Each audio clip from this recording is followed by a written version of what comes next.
का समय।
क्या हुआ? डाकू आए, उन्होंने भेड़ी चुरा ली। उन्होंने इसे बुरी तरह मारा। अयूब, अयूब! ओह, ओह! वे तुम्हारी कुछ भेड़ों को ले गए, पर ज्यादातर भेड़ें भाग गई हैं। आओ, उसे हमारे घर में लाओ। आराम से।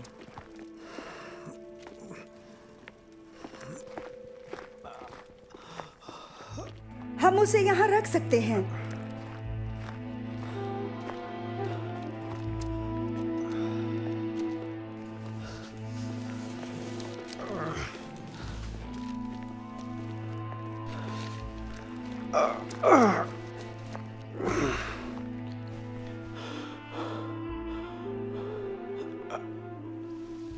मैं उन्हें मार ही चुका था। खड़ी मत रहो, जाओ और कुएं से पानी लाओ, जाओ। सारा, दाऊद कहाँ था? वो वहाँ नहीं था। क्या तुम भेड़ी चराने में उसकी मदद करते हो? उसके लिए अपना आरामदायक बिस्तर छोड़कर मैदान में सोते हो और वो तुम्हें अकेला छोड़ गया। सारा। धन्यवाद याकूब। मैंने ऐसा कुछ नहीं किया जो अयूब मेरे लिए नहीं करता। तो मैं बाकी भेड़ों को इकट्ठा करता हूँ।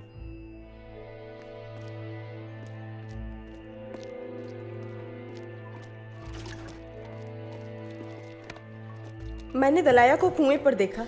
उसने कहा नगर में हर कोई जानता है। चुप रहो। उसकी बाह बुरी तरह जख्मी है। दलाया ने कहा है कि वे कह रहे हैं कि ये इसलिए हुआ क्योंकि हम मसीह को मानते हैं और हमने अपने पूर्वजों का मार्ग छोड़ दिया। हो सकता है मुझ पर मेरे विश्वास के कारण हमला किया गया हो। बस अयूब, ये असंभव है ना? परंतु सारे नगर का हमारे विरुद्ध हो जाना। यीशु भी अपने लोगों से ठुकराया गया था। वो जानता था कि वे उसे मार डालेंगे, फिर भी परमेश्वर की आज्ञा मानी। आप आराम करिए जी। उसने कहा था हमें आशा रखनी चाहिए, जैसा उसके साथ हुआ था हमारे साथ भी होगा। मैं समझती हूँ, तुम आराम करो। ये भी उसके पीछे चलना है। आप शांत रहिए अयूब। इस तरह या उस तरह हमें कुछ नहीं पता कब चुनना पड़ जाए, जैसे वो धनी युवक। सब्र करो, मैं जानती हूँ तुम क्या कहना चाहते हो। कुछ भी हो जाए, हमें यीशु को ही चुनना है। धनी युवक ने पूछा कि अनंत जीवन पाने के लिए हमें क्या करना चाहिए। उसने दावा किया कि वह परमेश्वर की आज्ञाएं मानता है अपने बचपन से ही। तब यीशु ने कहा, अभी भी कुछ है जो तुम्हें करना है। अपना जो भी है उसे बेच दो, अपने पैसे गरीबों में बांट दो, तब तुम्हें स्वर्ग में धन मिलेगा। तब आकर मेरे पीछे चलो। उस व्यक्ति पर चुनने का दबाव था और अपने धन के खातिर उसने यीशु को छोड़ दिया। क्या वो हमसे अपना सम्मान, अपनी सुरक्षा छोड़ने के लिए कह सकता है? कह सकता था। वो अपने पीछे चलने के लिए हमें विवश नहीं करता। परेशान ना हो मेरे पति। याद रखो, यीशु ने कहा, एक तरह से हमें चेतावनी दी कि यदि तुम उसके वचनों को ना सुनो या ना मानो तो तुम बालू पर बने घर के समान हो। जब बाढ़ आती है तो वो बह जाता है, परंतु जो घर चट्टान पर बना है, परंतु जो घर चट्टान पर बना है वह जीवन यीशु में है। चाहे उस पर बारिश पड़े या आंधियां चलें, परंतु वह घर कभी नहीं गिरेगा। बस आप आराम कीजिए। अयूब, क्या हुआ? तुमने इन्हें पिटने के लिए अकेला छोड़ दिया। क्या? ये जिंदा है, दिलासा नहीं चाहिए। अगर अब्राहम का बेटा याकूब वहां ना होता। इससे कोई फर्क नहीं पड़ता तुम वहां होते या नहीं, वे बहुत ज्यादा थे। मुझे दुख है अयूब, मुझे तुम्हारे साथ रुकना चाहिए था। कहाँ थे? मुझे किसी से मिलना था। इतनी सुबह? मैं तुम्हें बताने आई थी। वे तुम्हारे बारे में क्या क्या कह रहे हैं, परंतु मैं परवाह नहीं करती। धन्यवाद। धन्यवाद। तुम मेरे पड़ोसी हो और मित्र हो, मैं तुम्हारा साथ दूंगी। मैं यीशु के पीछे चलने जा रही हूँ। शहर के लोग क्या कहते हैं मुझे परवाह नहीं। तुम्हारे घर के बुजुर्ग विरोध करें तब भी? मैं हमेशा अपने बुजुर्गों का सम्मान करती हूँ, परंतु अपने जीवन के लिए मुझे परमेश्वर को जवाब देना है। हाँ, मैं सोचती हूँ सबको देना है। मरियम, अभी अभी अयूब के बारे में सुना। चाची रिवका, आने अच्छा के लिए किया आप आ गई। धन्यवाद। कैसे हुआ अयूब? कुछ टूटा? मैं ठीक हूँ। लगता है इनकी बात टूट गई है। अच्छा, यदि हम जल्दी करें तो सूजन शुरू होने से पहले इसे सही बिठा देंगे। मरियम, हमें कुछ साफ चिथड़े चाहिए। क्या तुम मेहरबानी से ला सकती हो? मेरा युष्या हड्डी बिठा सकता था, क्या मैं मदद करूं? मैं सोचती हूँ हमें किसी मजबूत आदमी की जरूरत है। दाऊद,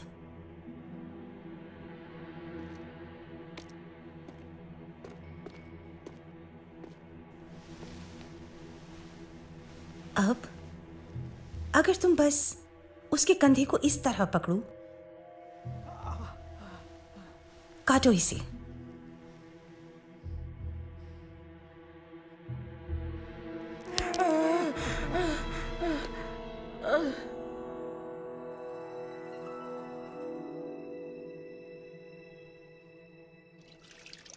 धन्यवाद प्रिय।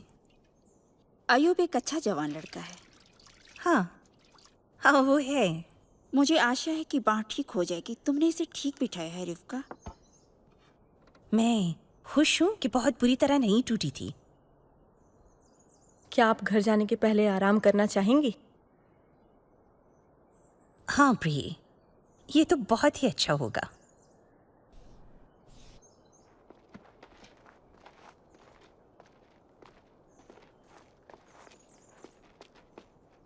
कभी कभी हमें गुजरना होता है कुछ पीड़ाओं से, इसलिए हम टूटे हुए नहीं रह जाएंगे और हम अच्छी तरह ठीक हो जाते हैं। मुझे लगता है तुम्हारे मन में कोई बात है अयूब से ज्यादा।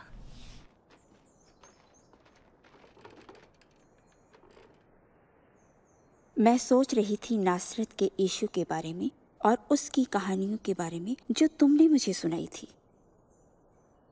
हाँ, उसके वचन सामर्थी हैं। मैं सारा दिन उन्हीं विचारों में डूबी रही और मैं बहुत उत्साहित हूँ। मैं विश्वास करने लगी कि यही वो पवित्र है जिसे परमेश्वर ने भेजा है। ओह नोरा, ये कितना अद्भुत है। क्या तुम उसके पीछे चलने के लिए, अपना जीवन उसके हाथ सौंपने के लिए तैयार हो? मेरा जीवन इतना कीमती नहीं है, यह लगभग बीत चुका है, परंतु जो मेरे पास बचा है, अगर वो इसे लेता है तो मैं खुशी खुशी उसे दे दूंगी। बिल्कुल, वो इसे ले लेगा। यीशु ने एक बार एक कहानी सुनाई, एक आदमी की जिसके पास अंगूर का बगीचा था। उस आदमी ने बहुत सवेरे जाकर मजदूरों को दिहाड़ी पर लिया। हर एक मजदूर के लिए एक सिक्का तय हुआ जो दिन भर की मजदूरी थी, और दिन चढ़ने पर उसने कुछ और मजदूर लिए। और फिर सूरज डूबने के थोड़ा पहले उसने अपने अंगूर के बगीचे के लिए और मजदूर लिए। तब जब मजदूरी देने का समय आया तो उसने हर एक को पूरे दिन की मजदूरी दे दी। जिन मजदूरों ने पूरे दिन काम किया था वे नाराज हो गए। ये लोग जो आखिर में लिए गए हैं, इन्होंने सिर्फ 1 घंटा काम किया, उन्होंने कहा, जबकि हमने तपते सूरज के नीचे सारा दिन मेहनत की। फिर भी तुमने उनको उतना ही दिया जितना हमें। ठीक है, स्वामी ने कहा, मैंने तुम्हें धोखा नहीं दिया। आखिरकार तुम एक चांदी के सिक्के की दिहाड़ी पर पूरा दिन काम के लिए तैयार हुए थे। क्या मैं अपने पैसे को अपनी इच्छा से खर्च करने को आजाद नहीं हूं? या तुम्हें जलन है क्योंकि मैं उदार हूं? यीशु ने कहानी को ऐसे समाप्त किया, जो अंतिम है वे प्रथम होंगे और जो प्रथम है वे अंतिम होंगे। तुम्हारे पास कुछ ही घंटे हैं परमेश्वर के बगीचे में काम करने के लिए, परंतु ये तुम्हारे सबसे अच्छे दिन हो सकते हैं। और यीशु ने हमसे ये वादा किया कि वो अपने चेलों को या हमें कभी अकेला नहीं छोड़ेगा। वो हमारे साथ यहाँ है। और जब हम इन शरीरों को पीछे छोड़ जाएंगे, वो अपनी उपस्थिति में हमें ले लेगा। वो बहुत ही आनंद और महिमा से भरी जगह होगी। ओह, मैं जानती हूँ इससे मेरे परिवार में मुझे परेशानी हो जाएगी। परंतु स्वस्थ होने के लिए दर्द सहना ठीक है। हाँ है। मेरे लिए प्रार्थना करोगी रिवका? हाँ,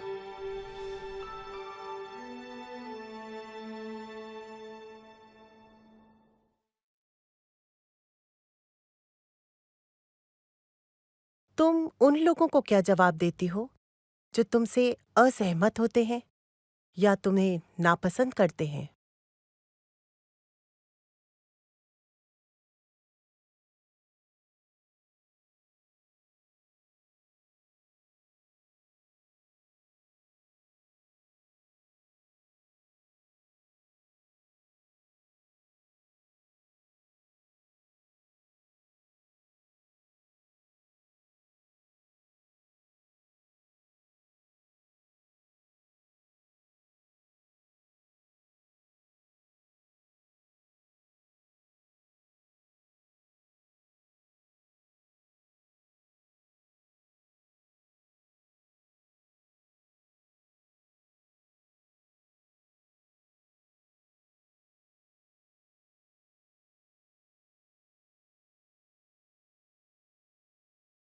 हम दूसरों से असहमत होते हुए भी उनको सम्मान कैसे दे सकते हैं?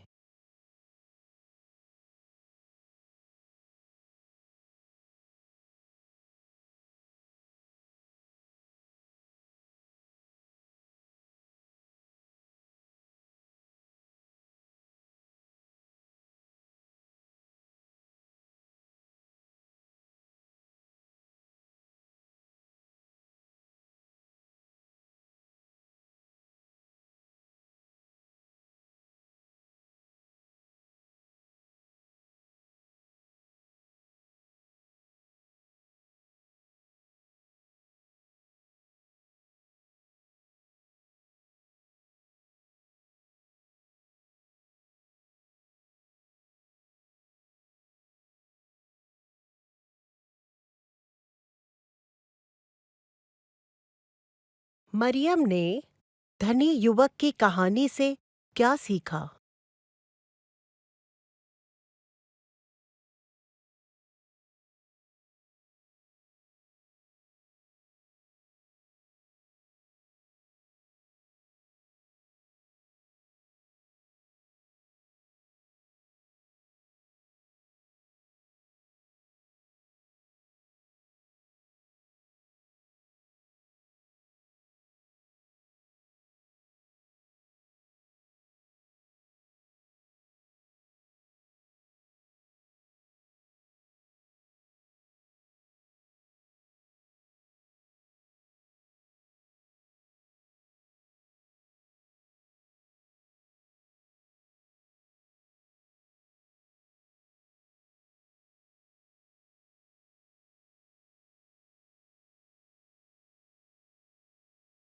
चट्टान पर बने घर और बालू पर बने घर की कहानी का तुम्हारे लिए क्या अर्थ है?